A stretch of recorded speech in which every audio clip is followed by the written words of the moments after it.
بھائی تھلے بیٹھے لسنر تھے شاید سنتے ہو، انہوں نے کچھ دن پہلے کیا سی تقریباً کوئی جس دن وہ گرٹ ولٹر کی ٹویٹ آئی سی نا اس دن کیا سی، اور میں کہنا انہوں نے مطلب اچھی انہوں نے پیشن گوئی سی کہ یہ جڑا گرٹ ولٹر ہے دا کوئی نیکسس ہے وا یہ نال نا عمران خان آ کوئی دا لنک آ کہ جدو یہ اپوزیشن جانا جدو اقتدار تو جانا وا مطلب پہلے تو جدو ہے ہی اپوزیشن چ سی ادو بھی وہ گرٹ ولٹر کرنا بغیر دیاں ہوں جی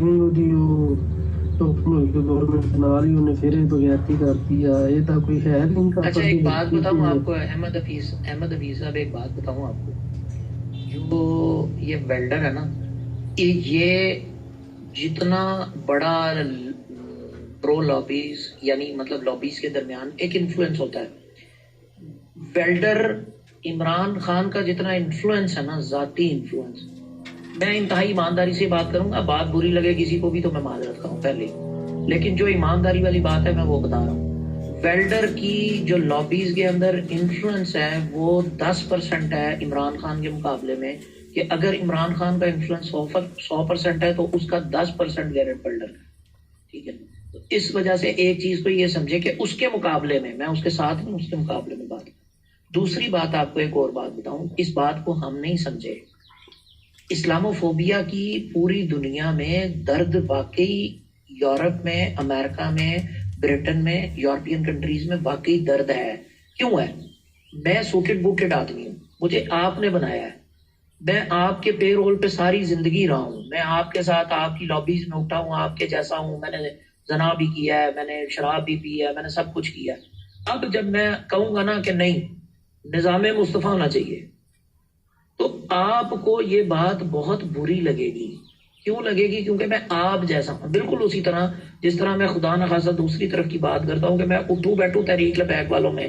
اور بات کروں پی ٹی آئی کے موقف کی، تو آٹومیٹکلی ٹی ایل پی والوں کو بری لگے گی کہ یار یہ بندہ ہمارے ساتھ اٹھتا بیٹھتا، ہم نے، اور یہ ایک نیچرل فینومینن۔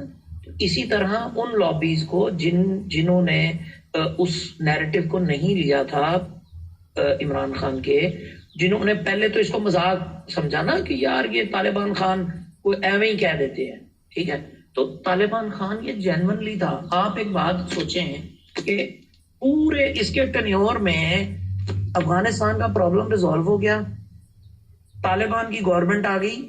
افغانستان میں، ٹھیک ہے، سیف ایگزٹ مل گیا، اور اس کے بعد اگلی بات یہ کہ طالبان جو چیزیں نہیں مان رہے تھے ان کا گارنٹر عمران خان تھا۔ یہ بات مجھے خود اس نے کیا نام ہے اس کا زلمے خلیل صاحب نے کی، اور میں نے اس بات کو ٹویٹ بھی کیا، اور اس کے بعد اگلی جو بات تھی وہ بھی یہی تھی کہ گارنٹر تھا کون اصل میں، وہ پاکستان گورنمنٹ تھی، اور پاکستان گورنمنٹ سے ناراضگی کی ایک وجہ یہ بھی تو ہے نا کہ جو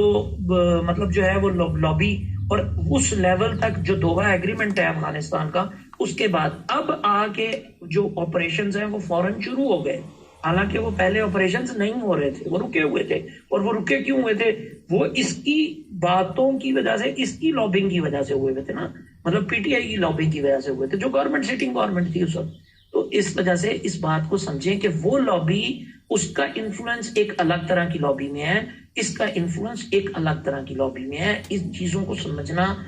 ضروری ہے، اہم ہے، اور نو ڈاؤٹ حرکتیں اس نے جو کی ہیں، جو اس نے فیصلے لیے ہیں، جو کچھ کیا ہے، وہ وہی ہے جو اس نے کیا ہے، ٹھیک ہے؟ نہ میں اسے اچھا کہتا ہوں نہ میں برا کہتا ہوں، لیکن اس کو 5 سال پورے کرنے دینے چاہیے تھے۔ اس کو 5 سال پورے کرتا، جتنی بدنامی اس کے کھاتے پڑی ہوئی تھی، جتنی یہ ڈسکریڈٹ ہوئی ہوئی تھی گورنمنٹ، اتنی زیادہ ڈسکریڈٹ رہتی، تو اس کا نتیجہ یہ نکلتا کہ یہ پھر آنے والے وقت میں جس طرح زرداری صاحب نہیں کر سکے تھے اسی طرح یہ بھی نہ کر سکتا، اس فلا سے باہر نہ نکل سکتا۔ لیکن انفارچونیٹلی ہمارے بہت سے ناعاقبت اندیش جو فیصلہ ساز ہیں انہوں نے اس کو کور دے دیا۔ تو یہاں سے یہ بھی پتہ لگتا ہے کہ ہاں ممکن ہے کہ ملے ہوں اور ممکن ہے کہ نہ ملے ہوں، تو یہ اسپیکولیشن ضرور ہے، ہر کوئی اپنے حساب سے اسپیکولیٹ کرتا ہے، لیکن میرا ذاتی طور پر یہ ماننا ہے کہ جو ان کی تکلیف ہے، جو ویلڈر کی تکلیف ہے، وہ اس معاملے میں جینون ہے، اور اس نے جان بوجھ کے جو بکواس کی ہے وہ اس نے بکواس کی ہے، اور اس کو جو تکلیف ہے وہ اس کو اس سوسائٹی میں تکلیف ہے جہاں پر وہ موجود ہے، اور وہ ان سوسائٹیز میں، ان لابیز میں، ان گروپس میں جو بات آگے تک جا رہی ہے، جو امیج آگے تک جا رہا ہے، اس امیج کی تکلیف ہے جو ہم لوگوں کو، عام پاکستانیوں کو نہیں نظر آتا یا نہیں سمجھ آتا. یہ ایک حقیقت ہے. اب اس میں اگر کوئی برا منائے یا میری بات پہ کوئی میں بات نہ سمجھا پایا ہوں درست انداز میں تو میں معذرت کروں.